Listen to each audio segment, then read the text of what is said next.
Welcome to the deep dive. Today we're going deep into data-driven decisions, super crunching, how statistics are changing things from medical diagnoses to even like predicting how a movie's going to do. It is fascinating to see how data analysis is really like revolutionizing so many different fields. Yeah. And for this deep dive, you gave us some really interesting research and stories to look at. So let's just jump right in. Absolutely, yeah. I think what's interesting about this collection is the breadth of examples. It really highlights just how many different ways data analysis is impacting things. Okay, so let's start with medicine. Okay, sounds good. One of the sources we're looking at digs into evidence-based medicine. EBM. Yeah, EBM, and it uses this historical parallel to show how much people can resist data-driven decisions. Yeah. So back in the 1840s, there was this physician, Ignaz Semmelweis. Okay. And he noticed that women in maternity wards, like examined by doctors who were coming straight from doing autopsies, Oh, wow. had way higher mortality rates. That's disturbing. Yeah, he did a study showing that hand washing could like drastically reduce these rates. So he was kind of like foreshadowing germ theory, even way back then. But his colleagues, they didn't believe him, They right? ridicule him. They just refused to believe that they were like causing deaths. It's kind of crazy how much people can like just be against data, even when it can save lives. Absolutely. And this resistance is still around today. Like, take the pushback against the 100,000 Lives campaign, Oh, yeah. led by Don Berwick. So this campaign, it aimed to save lives by using 6 basic medical procedures that, studies showed were effective. Things like elevating hospital beds to reduce lung infections. Okay, yeah. And, of course, hand washing. Of course, always hand washing. So did the campaign work? Oh, yeah. It actually saved over 122,000 lives in just 18 months. Wow, that's incredible. It really shows what you can achieve when you let data drive decisions. Yeah. So then why is there like still so much resistance to EBM? Well, one reason is just the sheer volume of information that doctors have to, deal with. It can be really tough to keep up with the latest research and, figure out how to apply general findings to each patient's situation. Right. Because every patient is unique. Exactly. And then you have the persistence of medical myths, Oh, like what? like the belief that B12 deficiencies can only be treated with injections, even though studies have shown that pills are just as effective. Wow. So it's crazy to think that some people hold on to like these outdated beliefs, even when there's so much data that says they're wrong. Yeah, it can be frustrating. But, the good news is that technology like the internet is helping. Oh, okay. How so? Well, it's making it easier for doctors to access the latest research. Yeah, that makes sense. Patients, too. They can research their own conditions, advocate for treatments, and be more involved in their own health care. Which actually brings us to another really interesting area that the source material covers, the rise of diagnostic software. Oh, yeah. There's that story about a doctor who used Google to diagnose a rare syndrome in a baby.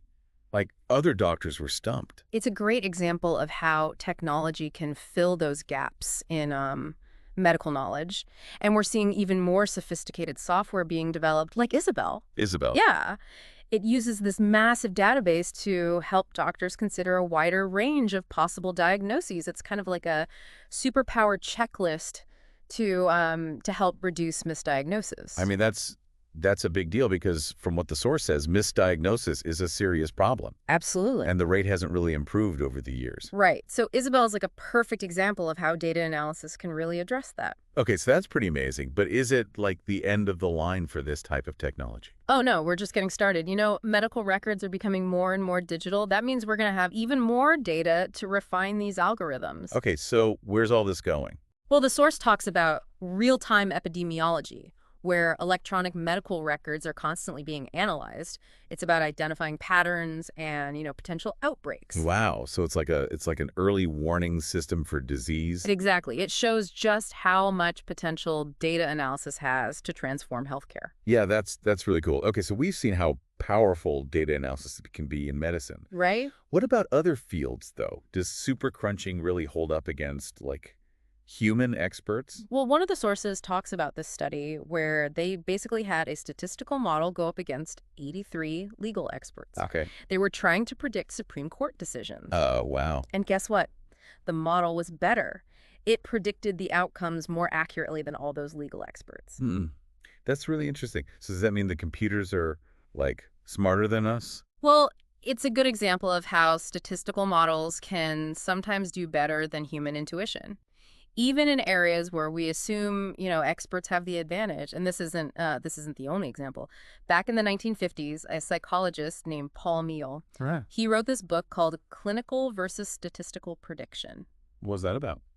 So he basically compared statistical models to expert predictions across a bunch of different fields. Oh, wow. And what did he find? Well, he found that, across the board, the statistical models were better at predicting things like academic success, business failures, even, parole violations. So why do you think, like, the experts get it wrong sometimes? Well, the source points to a few reasons: cognitive biases, overconfidence, and just our difficulty in changing our beliefs when new information comes up. Okay, that makes It's sense. like we can get swayed by a really vivid story or recent events, even if those aren't really representative, statistically speaking. Right, and we like to think we know more than we do. Exactly. We tend to overestimate our own abilities, and then we cling to our beliefs, even when, the evidence shows we're wrong. So are you saying the algorithms don't have these problems? Well, they're definitely less emotional, more objective. Okay, They weigh different factors based on data, not gut feelings. that's a good point. And they can be constantly updated as new information comes in. So they're more, like, adaptable. Right. That adaptability is a big advantage of super crunching. Okay. But there must be times when human expertise is still important, right? Oh, absolutely. We can't, hand all our decisions over to algorithms. I mean, human intuition is really important for generating hypotheses and, figuring out which variables are even relevant for analysis. So we're not completely obsolete just yet. No, not at all. Take Aaron Frink. He was a urologist who hypothesized a link between circumcision and HIV. Okay. And he came up with this idea just based on what he was seeing in his practice. Hmm. And his hunch, which was later confirmed by a bunch of studies, it led to a really significant public health intervention. Wow, so he was right. Yeah. So that's a great example of how human insight can really spark data-driven discovery. So it's not like data versus humans. It's more like they can work together. Right. We also need humans to interpret the data and recognize the limits of, any statistical model. Think about the broken leg problem. A statistical model might say, hey, based on your past behavior, you're probably going to the movies tonight, but it doesn't know if you, broke your leg and can't go. Okay, so there are always going to be those, like, exceptions that the data can't predict. Exactly. So it seems like the best way is to combine human and machine expertise. But how do we do that effectively? Yeah, how do we find that balance? That's the big question, and there isn't a simple answer. One approach is to give experts statistical information, to help them make decisions. Studies have shown that this can lead to better decisions, but often the models still perform better on their own. It's like even when we have the data, we're still hesitant to fully embrace what it's telling us. Mm. Yeah, it can be hard to, like, let go of what we think we know. So what's another way to approach this? Well, another option is to kind of incorporate expert judgment as a factor within the model. So instead of the expert making the final call, their assessment becomes, an input to the algorithm. Oh, so they're kind of like working together with the data. Right. Now, this can be a good approach, Mm. but it does raise questions about the role of human expertise, in a world that's becoming more and more data-driven. Yeah. The source mentions how we're seeing this play out in parole decisions. They're relying more on statistical risk assessments now. Yeah, and it's a trend we're likely to see even more of as data analysis gets, more sophisticated and integrated into different areas of life. It really makes you wonder. Where do we go from here? Exactly. Where do we go from here? Okay, so we've been talking about how algorithms are, like, starting to make more decisions. Right. And technology is obviously a huge part of that. Yeah, absolutely. One of the sources really dives into how this digital revolution, has kind of fueled the rise of super crunching. Yes. It talks about Moore's law and Kreider's law. They sound a bit technical, but they're actually really important for understanding, why we're seeing this boom in data-driven decision-making. Okay, I gotta admit, those laws have always been kind of over my head. Yeah, they can be a little bit, Like, can you break them down for us? Sure. So Moore's law, it basically says that processing power doubles about every 2 years. Okay. So that means computers are constantly getting faster, more capable. They can handle more and more data. Okay, so we have more powerful computers to crunch all this data. But what about storing it all? Right, that's where Kreider's law comes in. So Kreider's law, it focuses on data storage. Okay. It says that the density of information we can store on hard drives, that's also doubling about every 2 years. So not only can computers process more information, but we can store more of it too. That sounds like super crunching to me. Exactly. And as storage capacity goes up, costs go down. Makes sense. So it becomes, possible and affordable to collect these massive data sets that we could only dream of a few decades ago. It's pretty amazing how these technological advances open up new possibilities, things that we never even thought about before. Oh, absolutely. Yeah. And the source even points out that this abundance of cheap storage, it's actually driven in part by our demand for video. Video. Yeah. Think about all the streaming services, digital video recorders, all those video-heavy applications we use. They all need tons of storage. Oh, yeah, that's true. So, it's like this chain reaction. One innovation leads to another, and it creates these ripple effects. Right. Like enabling super crunching on a scale we've never seen before. Yeah, it's like one thing leads to another, and we don't even realize it. Right. And then the source also talks about this rise of data scraping and mashups. Okay, data scraping. Is that like I don't know, digital dumpster diving or something? Yeah. Well, it's about gathering data from different sources online. So, like, researchers use it to collect info from websites, SEC filings, even eBay auctions. Okay. Mashups take it a step further, They combine different data sets. Oh, okay. So, say you combine crime statistics with geographical data, Right. you can make a map that shows, like, crime hotspots. Oh, that's really cool. So we're finding new ways to, like, visualize and understand information. Exactly. But, Right. it's important to remember, with all this technology, errors can happen. Oh, yeah, for sure. Especially when you're merging data from different places. Right. The source actually gives an example of a company that was trying to identify felons on voter registration lists. Okay. But they were using this flawed algorithm, and it ended up flagging a bunch of people incorrectly, Oh, wow. and it disproportionately impacted certain groups of voters. That's a big problem. It is. So, it's a reminder that we still need humans involved to make sure that these systems are accurate and fair. Yeah, we can't just, like, completely trust the technology to get it right all the time. Exactly. Human judgment is still crucial. Okay, so we talked about the technology that's driving super crunching. But what about the statistical techniques themselves? Have there been any new developments there? I'm glad you asked, because one of the sources talks about a really powerful new approach to prediction. Neural networks. Neural networks. Yeah, I've heard that term before. They can be pretty complex. Yeah. But the basic idea is they're modeled after the structure of the human brain. They have these interconnected nodes that process information and transmit it. So they're like artificial brains. In a way, yeah. But they're designed to be even better at prediction because, they don't have human biases. That's really interesting. Yeah. So how do they actually work? Well, they're trained on these massive data sets. Okay. And they learn to identify these complex patterns and relationships that we might miss. Okay. The source actually gives this example of a neural network that predicted the winners of greyhound races. Oh, wow. And it did it better than, like, expert gamblers. Really? That's impressive. It's amazing because the network wasn't programmed with any specific knowledge about dog racing. It learned everything from the data. Oh, wow. So it figured out how to pick winners just by analyzing data. Yeah, pretty much. Yeah. It shows how powerful these networks can be, at uncovering hidden insights that even experts might not see. That's incredible. So what else can they do?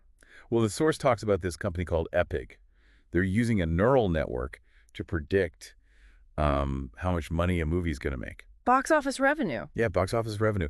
They analyze movie scripts looking for patterns and elements that, seem to correlate with success. So they're trying to figure out what makes a hit movie. Exactly. One of the things they found was that star power doesn't have as much impact as we might think. Really? That's surprising. So maybe studios are paying too much for big-name actors. Right. It's like data analysis is challenging, like traditional Hollywood wisdom. Yeah. But I bet there's some resistance to that, Oh, definitely. especially in an industry that relies so much on gut feelings. Right. What happened when Epic tried to, sell their services? So they pitched their model to a studio executive, Okay. and they even brought in some hedge fund managers who were, interested in investing in movies based on the network's predictions. Wow. So what did the studio executive say? Basically, he said even if the network was perfectly accurate, he wouldn't change his approach. Wow, so he was not on board. Yeah. What about the hedge fund managers? How did they react?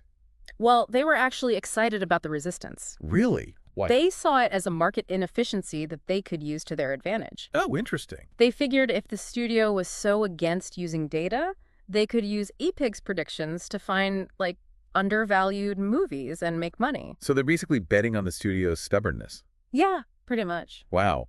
So this data analysis is creating new opportunities in unexpected places. Absolutely. And this whole thing about neural networks and movies, it reminds me of something we talked about earlier.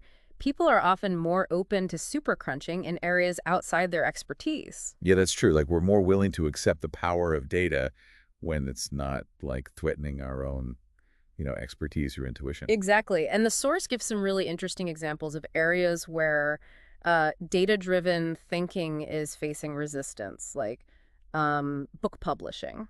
Yeah, I can see how like using algorithms to pick which books to publish might not go over well. Right. It goes against that idea of publishing as like this art form. But there's this website, lulu.com. They're actually using an equation to try and predict how successful book titles will be. So what's the secret to a best-selling title? Well, they found that titles that are more figurative tend to do better than like really literal ones. And the first word of the title, that's really important too. Interesting. So even something as creative and subjective as a book title, you can analyze it and predict its success using data. Yeah, it's like data can be applied to almost anything. Yeah, it really challenges our assumptions about that. And, they even have a website where you can test your own book title and get a score. Oh, wow. I'm going to have to check that out. But I imagine most publishers are still using their, gut instincts when they choose books. Probably. Yeah. But that doesn't mean that they can't benefit from data-driven insights. It's interesting because the source mentions how neural networks are being used to predict movies' success, but no one in publishing is, like, rushing to use similar techniques for books. It seems like the resistance to data is still pretty strong in some areas. It is. And, the source goes on to talk about how data analysis can be used in academic publishing, too. Oh, really? Yeah, they looked at law review articles, which are, a big deal for law professors. Yeah, for sure. So they wanted to see what makes an article more likely to be cited by other scholars. Okay, so what did they find? Well, they analyzed this huge data set of articles, looking at everything from the title length to the number of footnotes. And they found that articles with shorter titles and fewer footnotes were actually cited more often. That's kind of counterintuitive. Right. They also found that longer articles were cited more, but there was like this sweet spot for length. So it's not just about writing a ton, it's about finding the right balance. Exactly. And even the topic of the article mattered. Some areas of law, like constitutional law, tended to get more citations. It makes you wonder if law professors should be thinking more strategically about their research topics based on this kind of data. Yeah, it's definitely something to consider. And, maybe the most interesting finding was that articles written by certain groups of scholars were cited way more often. Wow. That's a really interesting data point. It is, and it raises questions about, potential biases in the selection and citation of legal scholarship. It's like the data is revealing something that we weren't aware of before. Right. It's a powerful reminder that data analysis can help us uncover hidden patterns and challenge our assumptions, even in fields like academia. It seems like we're just scratching the surface of what super crunching can do. We really are. And as we move forward, I think it's going to be really important to keep in mind that human element, the human factor. Right, that balance that we were talking about before. Exactly. Wow, we've really gone deep on this deep dive into super crunching. We have. From medicine to like predicting how well movies will do. It's a lot. Yeah, we've seen how data analysis is really changing all these different fields, right? Challenging the experts and even creating these new opportunities. But as we're wrapping up here, I keep coming back to this idea of balance. Balance, what do you mean? Well, like finding the right balance between data and, human intuition. Balance between efficiency and other things that matter, between progress and, the potential downsides of like relying too much on algorithms. It's not just about finding that balance for, society as a whole. It's also about each of us figuring out how to live in this world where data is becoming more and more important. That's right. And I think this deep dive has really given our listeners a good starting point for understanding these issues. We've seen how powerful data can be, improving healthcare, making better decisions, even finding these hidden patterns that we wouldn't have seen otherwise. But we've also seen what can happen when we just blindly follow algorithms, Yeah. without thinking about the human side of things. So where do we go from here? That's the big question. The future of data is really in our hands. As we move forward, it's crucial to remember that data is a tool. And like any tool, it can be used for good or bad. So what can we do to make sure that data is used responsibly, ethically? I think we need to stay informed, ask questions, and demand transparency from the people who are collecting and analyzing our data. And we need to be aware of our own biases, how they might, affect how we interpret data. We can't just blindly trust the numbers. We have to engage with them, think critically, and consider the bigger picture. Exactly. We need to have these open conversations about how data analysis is going to affect our lives, the good and the bad. This whole deep dive has really been eye-opening for me. It's fascinating and a little bit overwhelming, to be honest. It's a lot to take in, that's for sure. It's something that we all need to be thinking about. Yeah, it's a landscape that's constantly changing. One thing is for sure, data is going to continue to shape the world in big ways. So, to everyone listening, as you navigate this data-driven world, remember, stay curious, stay critical, and keep asking questions. Thanks for joining us in this deep dive.